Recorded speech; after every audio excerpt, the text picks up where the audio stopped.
Centre of mass of a two particle system.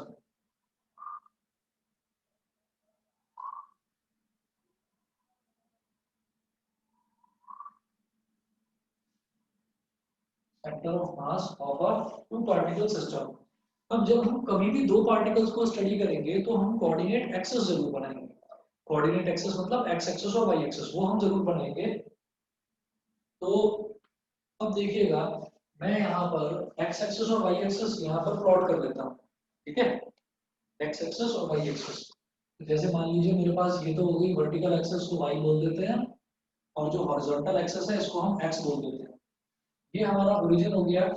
और यहाँ पर कहीं पर दो पार्टिकल्स हैं, तो एक पार्टिकल यहाँ स्पेस में लोकेटेड है पॉइंट P1 पर, इसका मास है बेटा m1। और एक पॉइंट यहाँ पर लोकेटेड है पॉइंट P2 पर, इसका मास है m2। ठीक है, तो मैं जानबूझकर वही चीज लेकर चल रहा हूँ जिसमें हमारे पास मासेस दोनों के अलग अलग होते हैं। ठीक है जी। अच्छा, अब देखिएगा,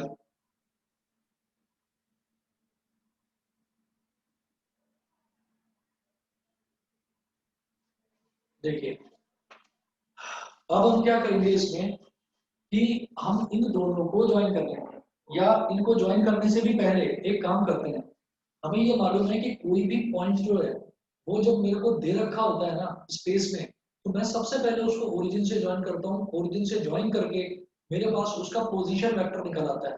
पोजीशन वेक्टर क्या होता है कि कभी भी कोई भी पॉइंट स्पेस में दे रखा है, मान लीजिए हवा में यहाँ पर एक पॉइंट है, इस पॉइंट का मेरे को पोजीशन वेक्टर निकालना है, तो इसको मैं इस रूम के हिसाब से, मैं उसको ओरिजिन से कनेक्ट कर दूंगा।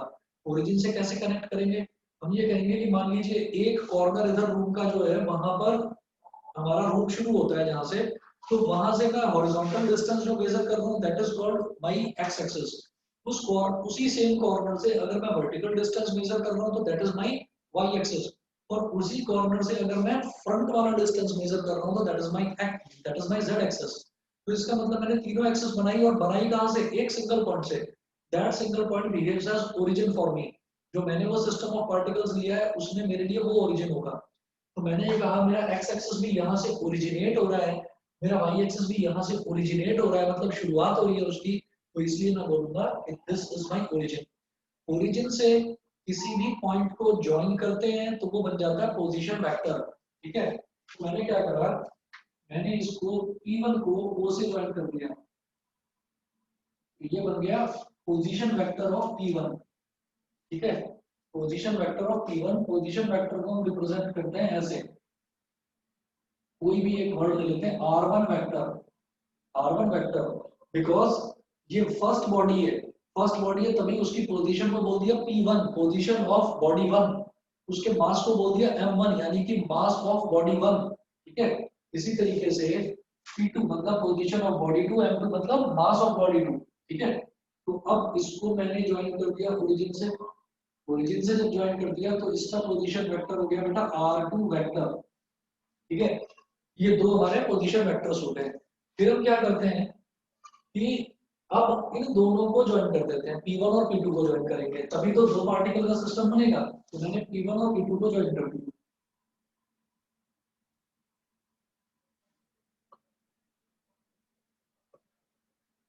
P1 और P2 को हमने कर दिया ज्वाइन। अब क्या होगा, ये जो मास है ना, ये मास m1 और ये इसका पोजीशन वेक्टर r1, ये मास m2 और इसका position vector r2। Centre of मास निकालने का क्या फॉर्मूला होता है? सेंटर ऑफ मास यानी कि मास नहीं, वो सेंटर ऑफ मास जो है वो मास नहीं है, वो एक सिस्टम ऑफ पार्टिकल्स का सारा मास किस पॉइंट पर कंसंट्रेटेड है, वो पॉइंट है। तो सेंटर ऑफ मास मास नहीं है, centre of mass is a point.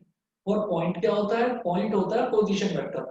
Position vector मतलब पॉइंट को हम पोजीशन वेक्टर से रिप्रेजेंट करते हैं। तो आप ये देखिएगा कि इन दोनों का सेंटर ऑफ मास कहां पर होगा, वो डिपेंड करेगा इन मासेस पर। इन मासेस पर डिपेंड करेगा। तो मासेस इस तरह से बिहेव करेंगे, मासेस इस सिस्टम ऑफ पार्टिकल्स को डिवाइड करेंगे कैसे। अब आप एक चीज ध्यान से समझना, जिस बच्चे को ना समझ में आए प्लीज मेरे से पूछना। ये समझ में आ गया तो जो मैं आगे चीज समझाने वाला हूँ उसको आराम से कोरिलेट कर पाओगे आप। देखिए मेरे पास एक लंबी रॉड है,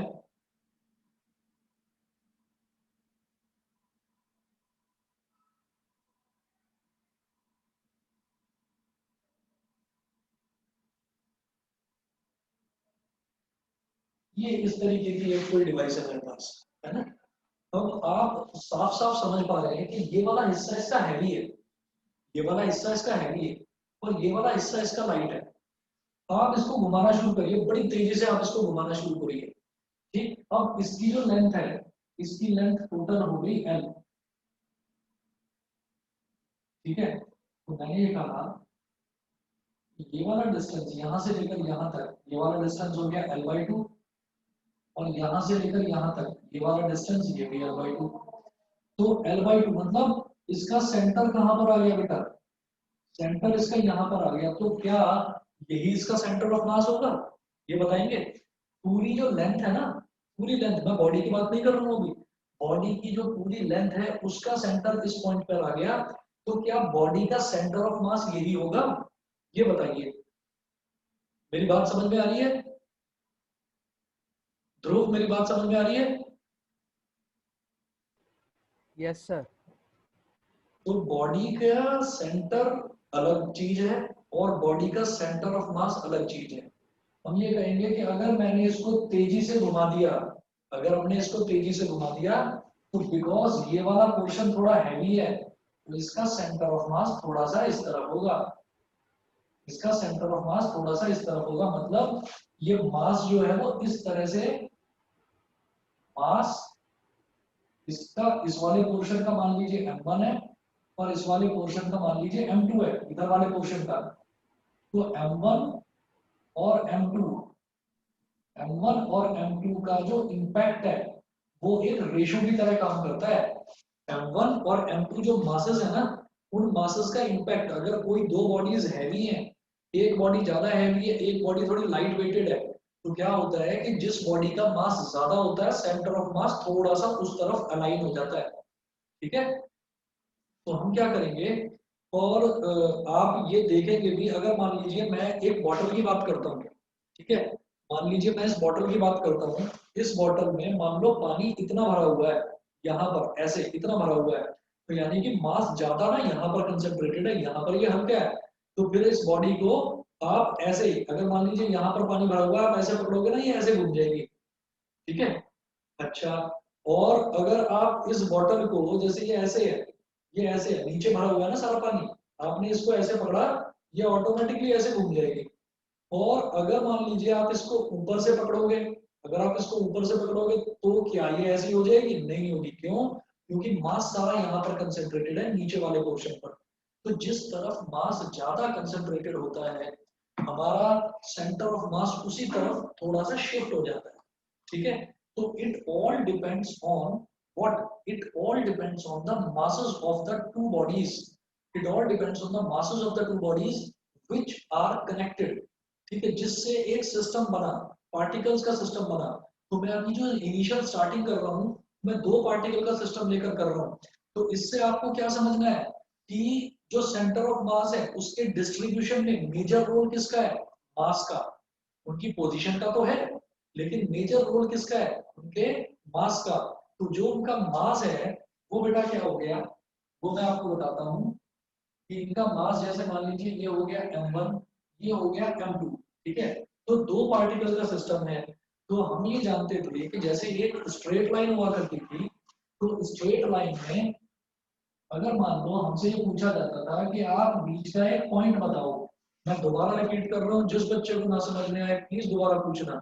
सेंटर ऑफ मास, सेंटर है मतलब जो मासेस बने हैं ना, जिन मासेस से पूरा सिस्टम बना है, मान लो एक मास है सिर्फ 1 किलो, एक मास है 50 किलो, तो 50 + 51, 50 + 1 यानी कि वो 51 किलो, 51 kg हो गया। ठीक है, तो उसका सेंटर ऑफ मास ऑब्वियस सी बात है वो 1 kg और 50 kg के एग्जैक्टली बीच में नहीं होगा, क्योंकि 1 kg की तो कोई वैल्यू ही नहीं है 50 kg के सामने।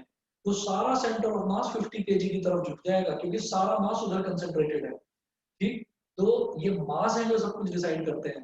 तो इसका मतलब जो सेंटर ऑफ मास है वो एक पोजीशन है।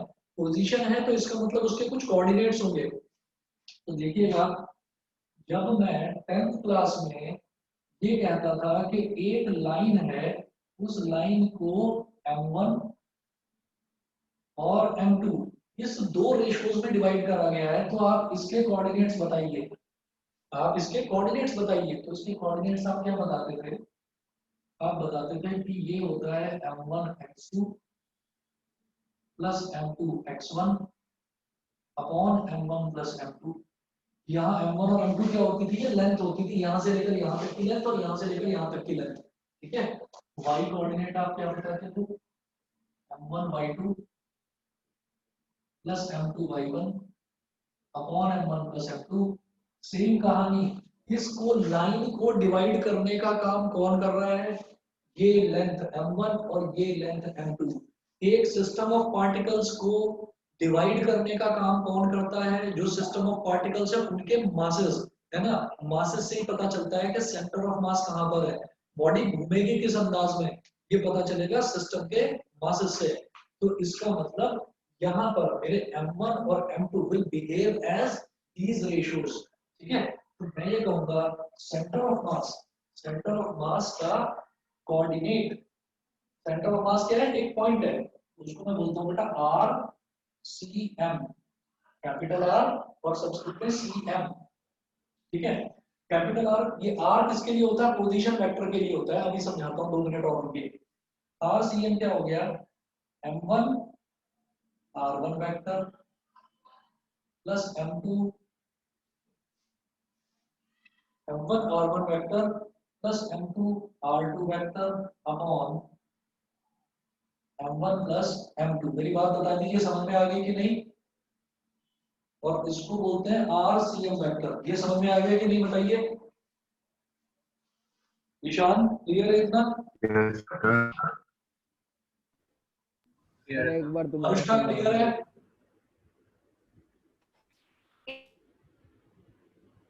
चलिए जी, तो ये हमारा हो गया centre of mass. Centre of मास, एक बार दोबारा सेंटर ऑफ सुना मास इज दीजिए। अ पॉइंट, ये कोई पॉइंट है। तो मैंने ये कहा कि अगर मास M1 ज्यादा है तो ये इस तरफ होगा, अगर M2 ज्यादा है तो ये इस तरफ होगा। पता नहीं कहां पर है, हमने तो बीच में बना लिया अंदाजे से, ये सोचते हुए कि शायद M1 थोड़ा सा ज्यादा होगा, हमने ऐसे कर दिया इसको। यहाँ से जब कोई भी पॉइंट आता है तो उस पॉइंट को ओरिजिन से जरूर ज्वाइन करते हैं। आप ये देखिए, एक पॉइंट P1 था, यहाँ पर मास लोकेटेड था M1। एक पॉइंट P2 था, यहाँ पर मास लोकेटेड था M2। ठीक है, तो अब इन दोनों मासेस को जोड़ दिया, अगर इन दोनों मासेस का जो सिस्टम बना है एटमॉस्फेयर में, उसका सेंटर ऑफ मास ये हो गया, and this is called RCM vector. बताओ जी, समझ गए सभी बच्चे? Yes sir. ठीक है, हर्ष क्लियर है? दृष्टि बताइए, क्लियर है? Yes sir. एकांश, एकांश समझ में आ गया? Yes sir. तो सेंटर ऑफ मास को डिवाइड करने का काम सिर्फ और सिर्फ मासेस करते हैं। तो इसलिए मासेस को हमने ऐसे लिया जैसे सेक्शन फॉर्मूला में हम रेशियो लिया करते थे M1:M2। ठीक है, अब जरा देखिएगा, ये जो R है ये क्या है? हम ये देखते थे कि ये जो पोजीशन वेक्टर है, पोजीशन वेक्टर क्या है? पॉइंट P1 है, तो P1 के कोऑर्डिनेट्स होते थे हमारे पास, चलिए x1, y1, है ना, जैसा हम स्ट्रेट लाइन में देख रहे हैं। ऐसी P2 है, ये लोकेटेड है यहाँ पर, तो इसके कोऑर्डिनेट्स क्या होंगे? x2, y2। ठीक है, तो इसी तरह से हम ये कहेंगे कि ये जो RCM आया है, तो इस पॉइंट के, ये जो RCM पॉइंट आया है, इसको मैं बोल दूंगा कैपिटल C। कैपिटल C मतलब सेंटर ऑफ मास। ठीक है, तो कैपिटल C के भी तो फिर कुछ कोऑर्डिनेट्स होंगे। जब इनके कोऑर्डिनेट्स हैं, इनके कोऑर्डिनेट्स हैं, हम कहेंगे यस कोऑर्डिनेट्स होंगे। क्या होगा? x coordinate of centre of मास। कुछ नहीं करना, R1 की जगह x1 डालो, R2 की जगह x2 डालो। M1 x1 plus M2 x2 upon M1 plus M2। ठीक है, इसी तरीके से y coordinate of centre of मास क्या करेंगे? M1 y1 plus m2/2 upon m1 plus m2। ठीक है, तो ये हमारे कोऑर्डिनेट्स हो गए। अगर कोऑर्डिनेट्स हैं तो कोऑर्डिनेट्स इस तरीके से। बताइए समझ में आ गया? और अगर ये centre of mass of a two particle system पूछा जाएगा तो उसको एग्जाम में थ्योरेटिकली एक्सप्लेन कैसे करना है वो मैं आपको आज रात को नोट्स भेजूंगा इसके, तो उसमें आप देखिएगा कि वो कैसे करना है, वो आपको वहां से करना है। ये बता दीजिए सेंटर ऑफ मास जो मैंने डायग्रामेटिकली बताया, ये चीज क्लियर है सभी बच्चों को? ये चीज सबको क्लियर है? ईशान बता दीजिए। Yes, sir. ठीक है बेटा, बिल्कुल नया टॉपिक है ये। कनिष्का, मिलन, तुम दोनों बता दो, समझ में आ गया? Yes, sir. Yes, sir. ठीक है, समक्ष क्लियर है? Yes sir. ठीक है जी। अब इसी तरीके से कोई डेरिवेशन नहीं है, इसका भी कोई डेरिवेशन ऐसा सच नहीं था, बस थोड़ा बहुत आपको एक्सप्लेन करना था। थोड़ा बहुत थ्योरेटिकल पोर्शन है जो मैंने इतनी देर से बोलकर समझाया, वही मैं आपको नोट्स में लिख कर दे रखा है, तो वो मैं आपको भेजूंगा, वो आप देख लेना। फिर उसके बाद मैं बोलता हूँ कि तो टू पार्टिकल सिस्टम है, कि जब पार्टिकल ही दो हो तब ये बनेगा सिस्टम। अब मान लीजिए पार्टिकल हमारे पास n हो, n मतलब हो सकता है 8 हो सकता है 10 हो, 50 हो, 100 हो, बहुत सारे पार्टिकल्स हो। उन सारे पार्टिकल्स का सेंटर ऑफ मास कैसे निकाला जाए? तो कुछ नहीं, इसी फॉर्मूले में, इसी फॉर्मूले को यूज करते हुए चलेंगे। देखिएगा, एक डायग्राम बना देंगे, उस डायग्राम से थोड़ी सी चीजें और क्लियर हो जाएंगी। देखो, हमने ये कहा centre of mass of n particle system. अब अगर मान लीजिए मेरे पास n पार्टिकल्स हैं, तो centre of mass of n particle system, तो ये समझ लीजिएगा एटमॉस्फेयर में हमारे पास n पार्टिकल्स हैं, तो उसको मैं बनाकर दिखाता हूँ। ये x एक्सिस हो गई, ये y एक्सिस हो गई। ठीक है, और एक कोई भी बॉडी है, कोई भी बॉडी है, अजीब सी शेप की बॉडी है, मुझे नहीं पता मतलब वो सर्कल है, एलिप्स है, पैराबोला है, क्या है, अजीब सी शेप है उसकी। ठीक है, देखिए मैंने इसलिए ये थोड़ी अजीब सी शेप बना दी बॉडी की।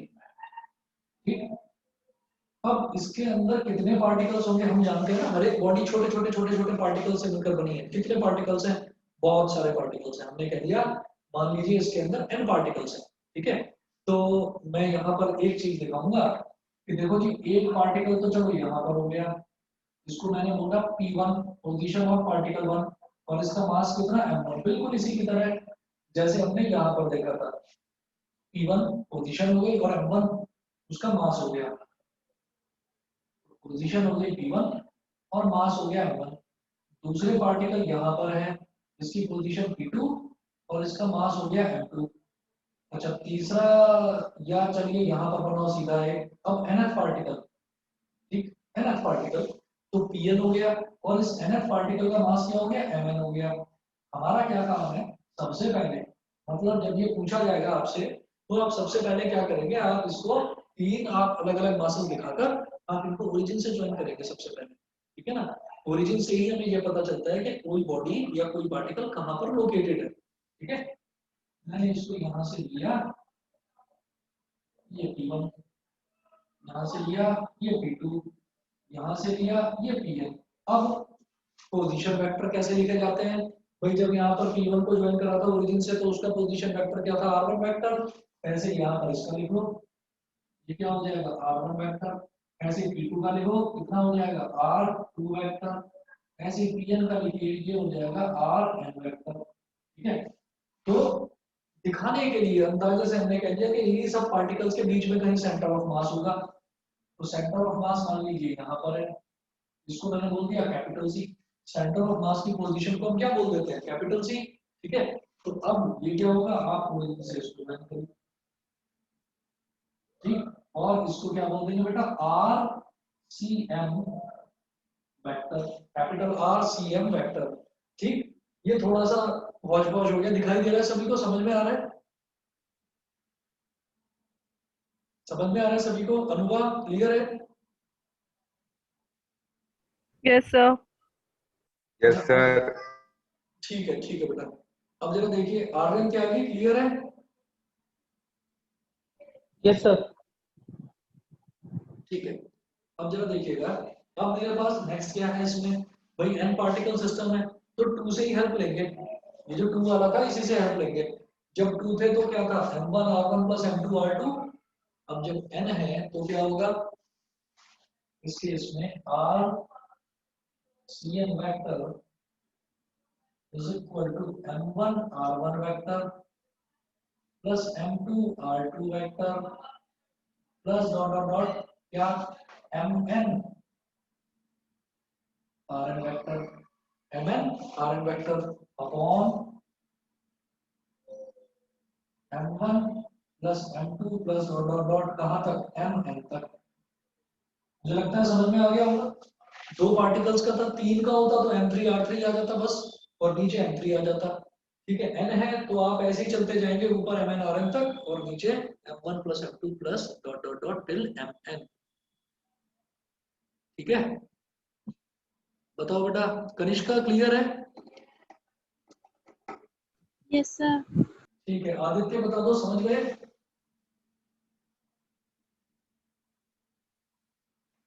समझ गए? अब देखिएगा, जैसे ये तो इसके कोऑर्डिनेट्स, ये तो इसके आर सी, ये तो इसकी पोजीशन हो गई। अब इसके कोऑर्डिनेट्स अगर दिखाने हैं तो क्या होगा, बिल्कुल इसी के जैसे X C M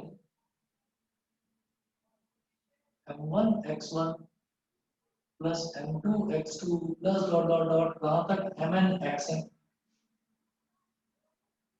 upon m1 plus m2 plus dot dot dot कहाँ तक टिल mn। ठीक है, उसके बाद y coordinate centre of mass का क्या हो जाएगा, m1 y1 plus m2 y2 plus dot dot dot कहाँ तक mn yn अपॉन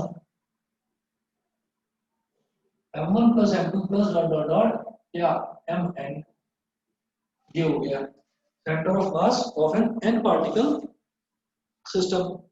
ठीक है जी, अब इसके बाद में हम यहाँ पर एक चीज और देखेंगे कि जब सेंटर ऑफ मास की बात करते हैं तो सेंटर ऑफ मास के केस में हम अगर मोमेंटम कंजर्वेशन की बात करें तो मोमेंटम कंजर्वेशन के बारे में ये कहा जाता है कि मोमेंटम कंजर्वेशन दुनिया में हर जगह एप्लीकेबल होता है। तो अब अगर मैं ये बात करूं कि भाई हमारा जो यहाँ पर इसके अंदर जो पार्टिकल्स हैं किसी भी सिस्टम के अंदर, जैसे ये तो इनिशियली आपको समझाने के लिए बताया कि 2 पार्टिकल सिस्टम, लेकिन अगर मैं किसी आलू की बात करूं, ये आलू जैसी टेढ़ी मेढ़ी शेप बनाई है ना, तो उसके अंदर कितने पार्टिकल्स हैं, उसके अंदर बहुत सारे पार्टिकल्स हैं। तो हमने ये कह दिया कि भाई चलिए बहुत सारे पार्टिकल्स हैं हमारे पास, तो इसका मतलब बहुत सारे पार्टिकल्स आपस में टकराएंगे भी, उनमें टक्कर भी होती रहेगी। टक्कर होती रहेगी तो टक्कर का मतलब क्या है, कोलिजन। और अगर कोलिजन होगा तो भाई जो कोलिजन है, कोलिजन के केस में तो मैंने एक चीज पढ़ी थी, total momentum before collision is equal to total momentum after collision. तो क्या इन सिस्टम ऑफ पार्टिकल्स पर भी हमारा मोमेंटम का लॉ ऑफ कंजर्वेशन लगेगा कि total momentum before collision is equal to total momentum after collision, वो लगेगा? तो हम कहेंगे कि हाँ जी लग सकता है। कैसे लग सकता है, जरा ट्राई करते हैं। ठीक है, ये बिठा रहा हूं इधर और हम एक सिस्टम की बात करते हैं जिसमें बहुत सारे पार्टिकल्स हैं। ठीक है, ये बिठा रहा हूं, लेकिन एक चीज ध्यान रहे कि वो जो सिस्टम है ना, उस सिस्टम पर कोई एक्सटर्नल फोर्स ना लगे, उस सिस्टम पर कोई फोर्स ना लगे। क्योंकि आपने फोर्स लगा दिया, अगर बाहर से पता चला ये आलू है, आपने पकड़ के इसको घुमा दिया, इसको आपने इधर उधर इधर उधर घुमा दिया अच्छे तरीके से, तो पता चला कि इसके पार्टिकल्स में जो एक्चुअली कोलिजन हो रहा था वो तो हमें पता ही नहीं चल रहा है। वो पार्टिकल्स भी तो मूव करेंगे, उसका मोशन जब पूरे सिस्टम का मोशन होगा, पूरे सिस्टम को आपने एक्सटर्नल फोर्स देकर घुमा दिया, तो अब उसके पार्टिकल्स का नेचुरल मोशन खत्म हो गया। क्योंकि अब तो मैंने जो बाहर से फोर्स लगाया वो उसके हिसाब से चलेंगे। तो मैं ये बात करता हूँ, सबसे पहले ये देखते हैं हम कि मोमेंटम कंजर्वेशन, यहाँ पर जो नेक्स्ट टॉपिक है ना बेटा, ये है momentum conservation and centre of mass. Momentum conservation and centre of mass motion. तो ये किस तरीके से होगा? मैंने ये बोला कि let us suppose a force, let us suppose a force, या फोर्स भी क्या बोलते हैं, एक्सटर्नल फोर्स बोलो इसको, है ना। मैंने बोला था कि एक्सटर्नली फोर्स नहीं लगनी चाहिए, लेकिन मैं लगा रहा हूँ। आता हूँ फिर अभी 1 मिनट में आता हूँ उस चीज पर भी, कि पहले तो कहते हो जी एक्सटर्नल फोर्स लगेगी नहीं, अब कहते हो एक्सटर्नल फोर्स लगेगी, तो बस 1 मिनट रुकिए, अभी आता हूँ उस point. Let us suppose an external force,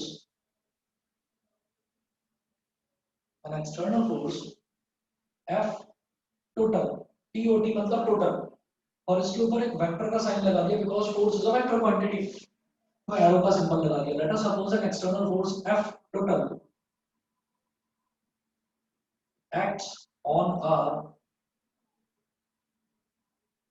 system of particles of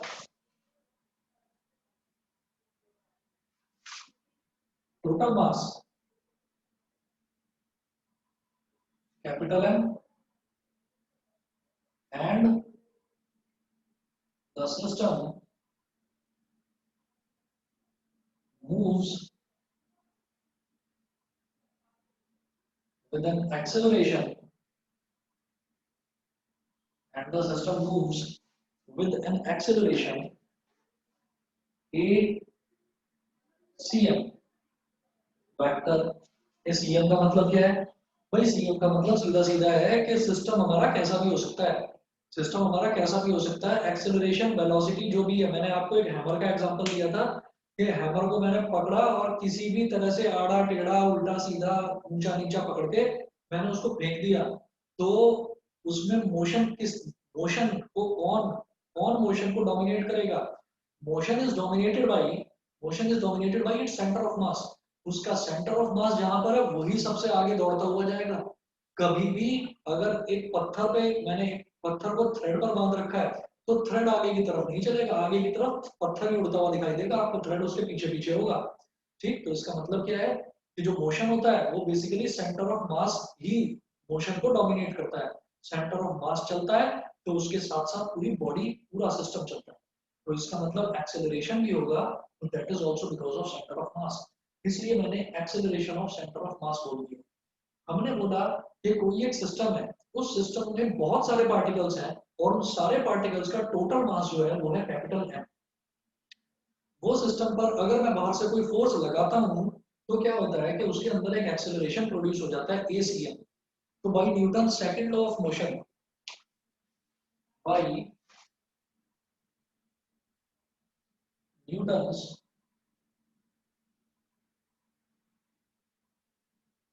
Newton's second law of motion,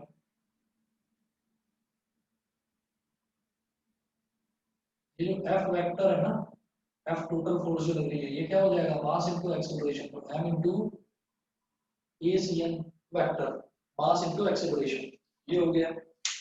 इसके बाद देखिएगा क्या करेंगे।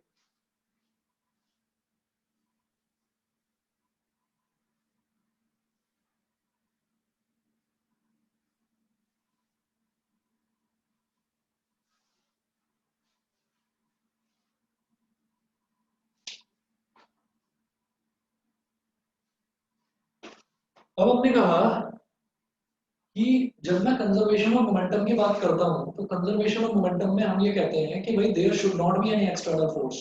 तो हम कहेंगे सबसे पहले in the absence of any external force, in the absence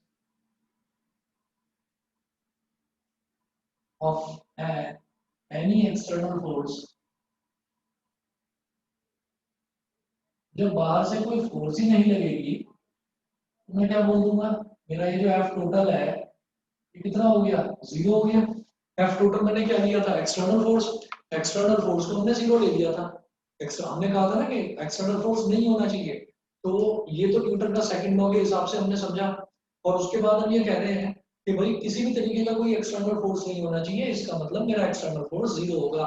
और जब एक्सटर्नल फोर्स 0 होगा तो m into ACM, m into ACM ये क्या हो गया, ये 0 हो गया, क्योंकि अब टोटल की वैल्यू यही है, m into acceleration of centre of मास। ठीक है, तब mass is a constant term, ये 0 से डिवाइड होकर वैसे ही खत्म हो जाना है। यहाँ पर क्या बचा, ACM vector is equal to 0। Acceleration हमारा कितना आ गया, 0। जब एक्सेलरेशन 0 आया है तो एक्सेलरेशन 0 आने का मतलब क्या है, एक्सेलरेशन 0 आने का मतलब ये है कि भाई आपका dv बाई dt 0 आ गया। dv बाई dt एक्सेलरेशन का फॉर्मूला होता है ना, dv बाई dt। तो एक्सेलरेशन 0 आने का मतलब ये है कि आपका dv बाई dt 0 आ गया। तो आप क्या बोलेंगे, dvcm बाई dt। जब वेलोसिटी को हम डिफरेंशिएट करते हैं, dv बाई dt फॉर्मूला होता है एक्सेलरेशन का, तो dvcm upon dt is equal to 0। किसी भी टर्म का डिफरेंशियल कब 0 होता है, जब वो टर्म कांस्टेंट होती है। हमेशा डिफरेंशियल किसका 0 होगा, किसी कांस्टेंट टर्म का डिफरेंशियल हमेशा 0 होगा। तो यहां से मैं क्या कह सकता हूं, it implies that ECM vector is constant. यहां से मुझे ये समझ में आ गया कि बाकी एक्सेलरेशन हो रहा है, वो सारी चीजें ठीक है, ठीक, लेकिन जो हमारा, अगर मैं कोई एक्सटर्नल फोर्स नहीं लगाऊंगा तो एक्सटर्नल फोर्स नहीं लगाने के केस में क्या होगा, एक्सटर्नल फोर्स नहीं लगाने के केस में हमारा एक्सेलरेशन 0 हो जाएगा, यानी कि हमारी वेलोसिटी जो है वो कांस्टेंट है। वेलोसिटी कांस्टेंट है तभी तो एक्सेलरेशन जो है वो 0 हो गया। अच्छा, तो VCM इज इक्वल टू हो गया कांस्टेंट। यहां तक सभी को क्लियर है, बताइए। Yes sir. ठीक है जी। अब हमने ये कहा था कि भाई जब मैं बात कर रहा हूं तो ये जो मैंने देखा F टोटल, तो यहाँ पर हम बात कर रहे हैं एक सिस्टम ऑफ पार्टिकल्स की, जिसमें कितने पार्टिकल्स हैं, n पार्टिकल्स। मैं कहूंगा और सिस्टम ऑफ n particles, और सिस्टम ऑफ n particles, ठीक है, with masses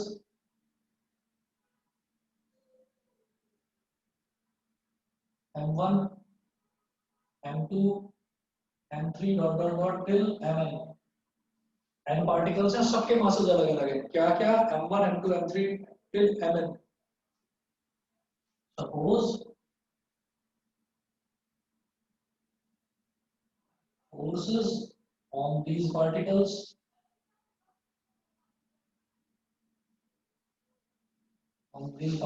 be f1 vector comma f2 vector comma f3 vector comma dot dot dot till fn vector, and the particles experience acceleration। वो कौन कौन, वो जो experience करते हैं एक्सेलरेशंस, वो एक्सेलरेशंस क्या क्या है, a1 vector a2 vector a3 vector dot dot dot till an vector. ये हो गया, ठीक है। तो अब इसमें हम क्या करेंगे, बट एक्सटर्नल फोर्स इज 0, यानी कि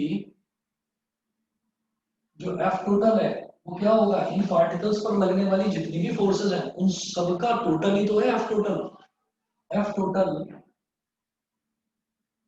is equal to F1 vector plus F2 vector plus F3 vector plus dot dot dot till Fn vector। जो टोटल फोर्स है वो ये है, F1 plus F2 plus dot dot dot till Fn, है ना।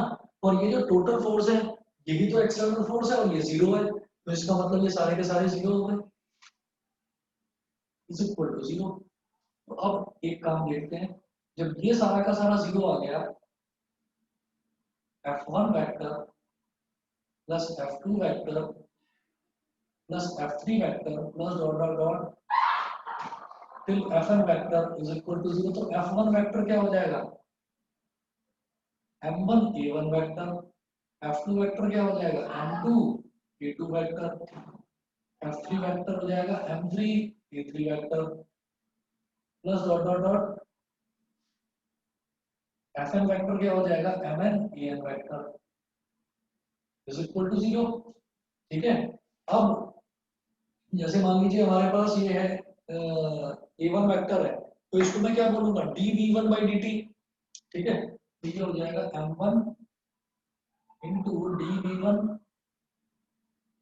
by dt plus m2 dv2 vector by dt। भाई acceleration का formula होता है ये dv by dt, तो इसमें कोई भी बच्चा कंफ्यूज ना हो कि ये मैं कहां से कोई नई चीज लाकर लिख दी है यहाँ पर। ठीक है, एक मिनट।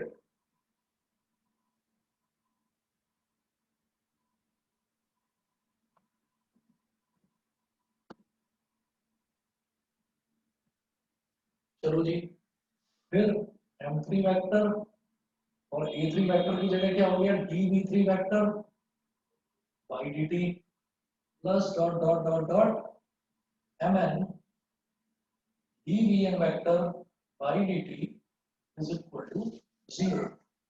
ये आ गया जी पूरा का पूरा। अब इसमें क्या करेंगे, आप ये देखो भाई D by D T D by D T D by D T ये सब में नजर आ रहा है, तो डी बाई डी टी जो ये डिफरेंशियल है इस पूरे को बाहर निकाल लो आप। चलिए जी, डी बाई डी टी मैंने निकाल लिया बाहर। ये क्या हो गया, m1 v1 vector plus m2 v2 vector plus m3 v3 vector plus dot dot dot dot dot dot mn vn vector is equal to 0। और आप लोग क्या समझ रहे हैं, देखिएगा मास इनटू वेलोसिटी क्या हो जाता है, मोमेंटम होता है। तो m1 v1 का मतलब क्या होगा, ये पहले पार्टिकल का मोमेंटम हो गया, तो इसको मैं क्या बोलूंगा, p1 vector d by dt of, ये हो गया मास इनटू वेलोसिटी क्या होता है, मोमेंटम ही तो होता है, तो ये हो गया p1 वेक्टर m2 v2 यानी कि ये सेकंड ऑब्जेक्ट का जो सेकंड बॉडी है ये उसका मोमेंटम हो गया, ये हो गया p2 वेक्टर। अगला हो गया p3 vector and like this ये लास्ट वाला हो गया pn vector is equal to 0 is equal to 0। तो अब हम क्या कहेंगे इसमें आगे, ये मिटाओ अंदर से।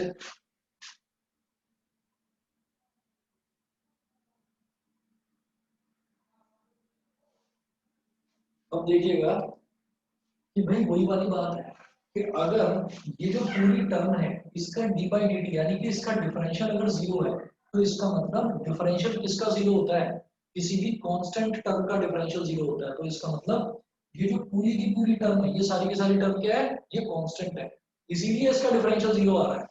ठीक, तो अब हम क्या कहेंगे, इट इंप्लाइज दैट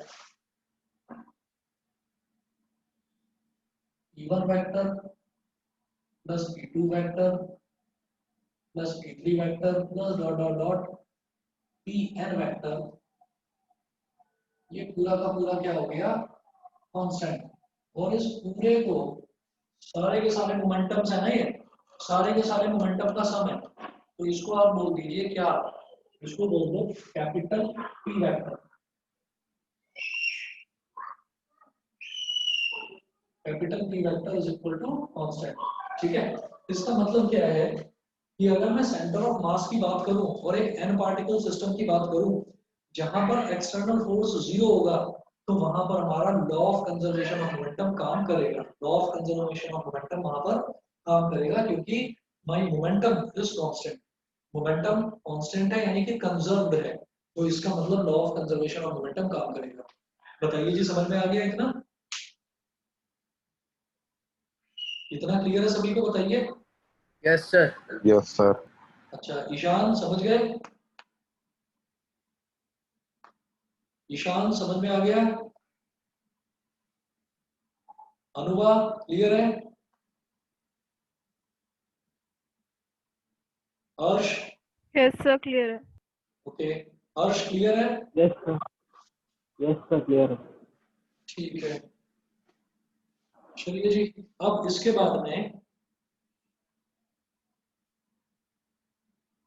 बाद एक चीज और देखनी है कि जैसे हमने n पार्टिकल सिस्टम में, ये तो मोमेंटम कंजर्वेशन हो गया, अब सेंटर ऑफ मास के मोशन की बात करते हैं। n पार्टिकल सिस्टम में सेंटर ऑफ मास के मोशन की बात करते हैं।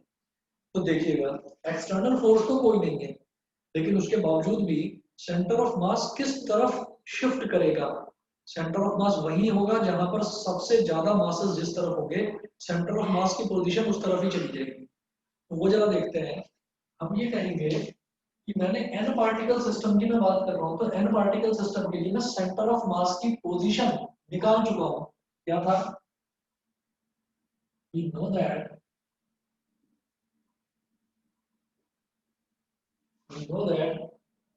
RCM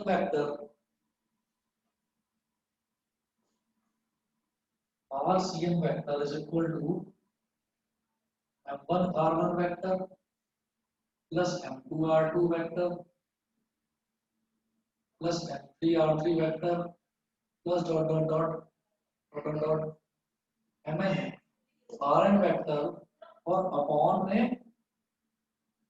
M1 plus M2 plus M3 plus dot dot dot Mn, ये हो गया M1 plus M2 plus M3 dot dot dot Mn।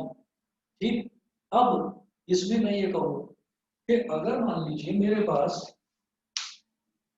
अगर मान लीजिए मैंने ये कह दिया कि पूरा जो सिस्टम है उसका टोटल मास जो है वो कैपिटल एम है, यही बोला था ना हमने, टोटल मास कैपिटल एम। तो ये नीचे टोटल मास ही तो हो रहा है सारे के सारे पार्टिकल्स का। तो इसका मतलब मैं सेंटर ऑफ मास को कैसे लिख सकता हूँ? मैं लिख सकता हूँ यहाँ पर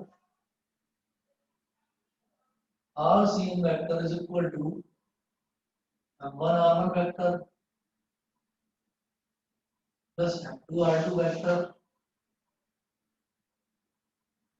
plus M3 R3 vector dot dot dot dot Mn Rn vector upon, इसको मैं बोल दूंगा सारे मासेस के सम को मैं बोल दूंगा कैपिटल एम। अब क्या करिए, जो कैपिटल एम है उसको बाहर निकाल लो, और बाहर निकालने के साथ साथ कैपिटल एम तो कांस्टेंट हो गया ना, बाहर निकालने के साथ साथ हम लिखेंगे डिफरेंशिएट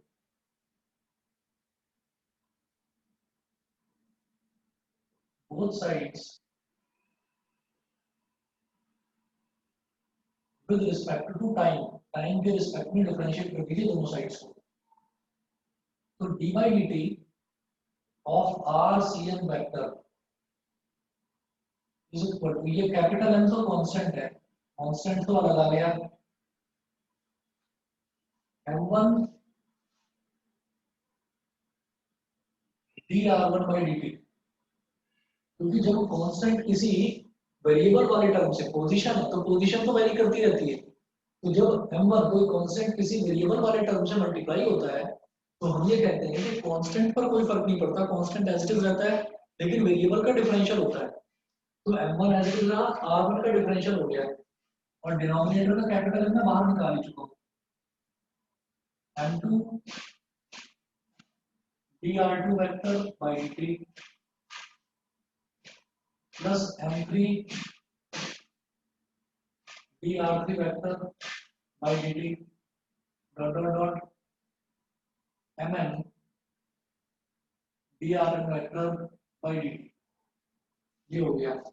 अब आप ये देखिएगा, जब पोजीशन को विद रिस्पेक्ट टू टाइम, जब पोजीशन को with respect to time, change in position with respect to time क्या होता है? Change in position with respect to time ये क्या होता है? वेलोसिटी तो होता है। तो position upon time, position upon time क्या हो गया? वेलोसिटी। तो इसी तरह से ये सेंटर ऑफ मास की position with respect to time ये क्या हो गया?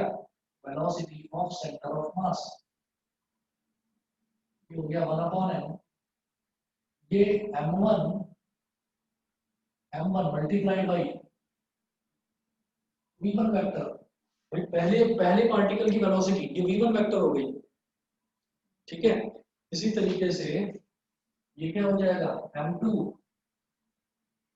v2 वेक्टर, ये क्या हो जाएगा m3 v3 vector plus dot dot dot mn vn vector, bracket close कर दिया। ये m1 v1 m2 v2 m3 v3 ये सब क्या देखा मैंने, ये तो इसका वही आ गया ना momentum. VCM vector is equal to 1 upon m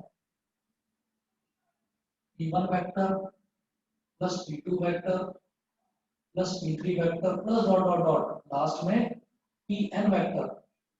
ठीक है, ये बार बार जो एरो का सिंबल लगा रहा हूँ ना, ऊपर वेक्टर साइन लगा रहा हूँ, इससे किसी बच्चे को घबराने की जरूरत नहीं है। ये सिर्फ ये बता रहा है कि ये हमारी वेक्टर क्वांटिटी है, दैट्स इट, और कुछ नहीं।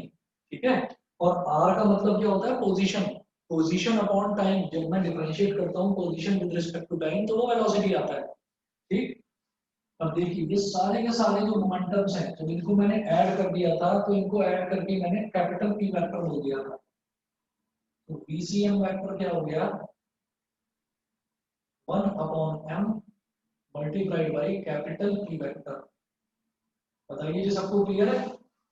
ये हो गया वेलोसिटी ऑफ सेंटर ऑफ मास, और ये हो गया कि एक सिस्टम जो होता है n पार्टिकल्स का जो सिस्टम है उसमें भी law of conservation of momentum काम करता है। बताइए जी सभी बच्चों को क्लियर है? सभी को क्लियर है बताइए? Yes, sir. Yes, sir. ठीक है जी, ठीक है बेटा। फिर अब नेक्स्ट क्लास जो है, नेक्स्ट क्लास में आगे डिस्कस करूंगा। और आपको बता देता हूँ कि आज ट्यूसडे है, नेक्स्ट क्लास आपकी थर्सडे को होती है। थर्सडे को मुझे कुछ काम है, मैं थर्सडे को आपकी क्लास नहीं ले पाऊंगा।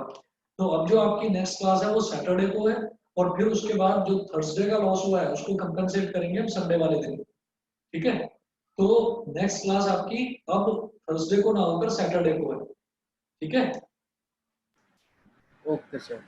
चलिए जी, okay, Thank you, sir. Okay ji.